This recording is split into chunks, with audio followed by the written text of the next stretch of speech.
atos institucionais, direitos civis cassados, Congresso Nacional dissolvido, perseguição, prisões, tortura, morte. Estas, entre outras ações, são as referenciadas aos governos militares após 1964 aqui no Brasil. Será que os governos militares se resumem a isso? Eles não fizeram mais nada no país?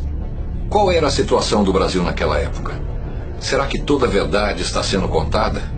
É isso que nós vamos começar a conversar a partir de agora.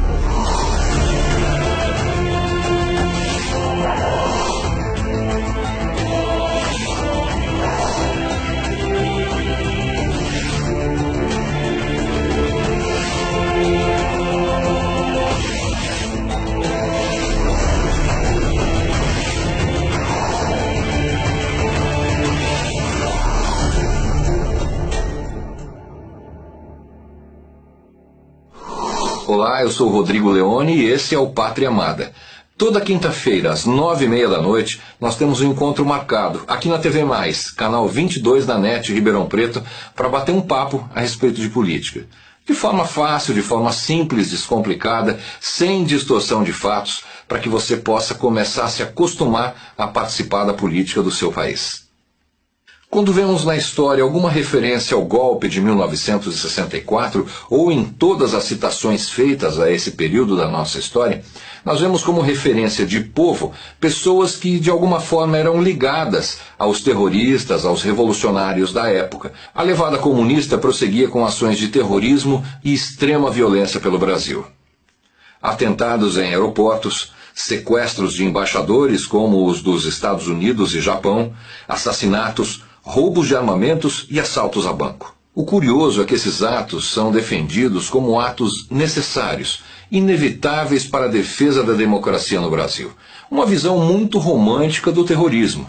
A história que foi reescrita coloca os guerrilheiros como defensores incondicionais da democracia, como lutadores heróicos do povo brasileiro. São referências seguras como Che Guevara e Fidel Castro para Cuba e Hugo Chávez e Nicolás Maduro para Venezuela. Seja lá como possam ser chamados ou caracterizados, a verdade é que essa época não foi marcada apenas pela luta contra o terrorismo e pela luta contra a implantação do comunismo no Brasil. Muita coisa foi feita, muita coisa foi construída e levada até o povo brasileiro. E continua até hoje de forma estratégica na vida do Brasil. Durante o governo militar foi criado o Banco Central, a menina dos olhos da economia brasileira. Foi criado o BNH, o Banco Nacional de Habitação, que construía e financiava habitações populares. Um terreno de residência popular chegava a medir 240 metros quadrados, bem diferente dos máximos 60 metros quadrados dos conjuntos populares do Minha Casa Minha Vida. Estradas por todo o país. Antes existiam 3.000 quilômetros de estradas pavimentadas. Ao final do governo do general João Figueiredo, mais de 45.000 quilômetros de estradas foram construídos e pavimentados em todo o território nacional. Investimentos na Petrobras aumentaram a produção de 75 mil para 750 mil barris de petróleo por dia no Brasil. Foi nessa época também que foi descoberto na Bacia de Campos, no Rio de Janeiro, o maior poço de petróleo da América Latina. Hoje vemos todos os dias como está a Petrobras, enlameada de corrupção e ocupada por uma quadrilha. Foram criadas a Eletrobras, a Embratel e a Infraero, que administra hoje a grande maioria de aeroportos no Brasil. Foi durante o período militar a criação da Polícia Federal, instituído ao trabalhador o FGTS, o Fundo de Garantia por Tempo de Serviço, que facilitou o acesso da população ao financiamento de casas populares do BNH. Foram construídas as usinas hidroelétricas de Ilha Solteira, Jupiá, Tucuruí, responsável por 1/4 de toda a energia elétrica gerada no Brasil, e a valorosa usina bilateral de Itaipu. Foram construídos 4 portos navais e reestruturados mais 20. Muita coisa foi feita ainda e renderia para a gente muito tempo de conversa. A verdade é que de 1967 até 1979, as principais ações de estruturação da sociedade brasileira foram feitas, e justamente dentro do período do governo militar. As principais obras foram realizadas, e se elas não tivessem sido feitas, o Brasil seria hoje um dos países mais miseráveis do planeta. Tudo isso feito buscando recursos no exterior. O resultado disso não poderia ser outro senão inflação. O Brasil entregue aos militares era uma caixa de problemas extremamente graves que precisavam ser resolvidos. E isso custa dinheiro, muito dinheiro. O governo militar durou 21 anos e é marcado pela taxa de ditadura. O Brasil alternou o poder durante 21 anos com 5 presidentes e uma junta provisória. O atual governo está aí há 12 anos e foram apenas 2 presidentes. O país entregue ao presidente José Sarney tinha uma inflação de 242% ao ano. Essa inflação aumentou, chegando aos absurdos 2.477% ao ano. O Pátria Amada vai sempre trazer o relato histórico dos acontecimentos. O que vemos hoje é uma distorção dos fatos. É a condução da história para um campo muito perigoso. A mentira, muito comum entre aqueles que têm medo da verdade. Vemos hoje que o verdadeiro golpe contra as instituições democráticas está pronto para ser aplicado em nossa pátria. Reforma política, nova constituinte, controle do capital financeiro, taxação sobre grandes fortunas, controle da mídia e da internet.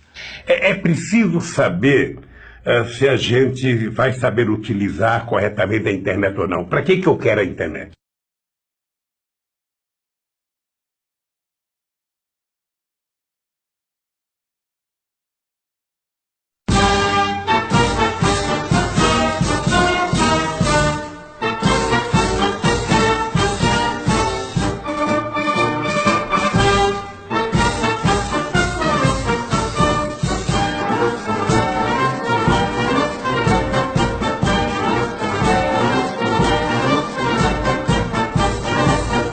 Cisne branco em noite de lua, vai deslizando no lago azul. O meu navio também flutua nos verdes mares de norte a sul. Linda galera de noite apagada, vai navegando no mar imenso. Nossa saudades da terra amada, da pátria minha que tanto tempo. Quanta alegria nos traz a volta, a nossa pátria no coração. Nada por fim da nossa derrota, temos cumprido nossa missão. Linda galera que noite apagada, vai navegando no mar imenso. Nossa saudades da terra amada, da pátria minha que tanto penso.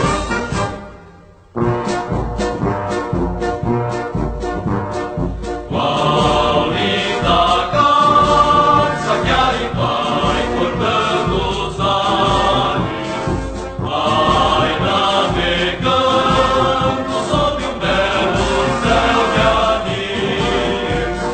Minha galera também vai cortando os mares, os verdes mares, os mares verdes do Brasil.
Quanta alegria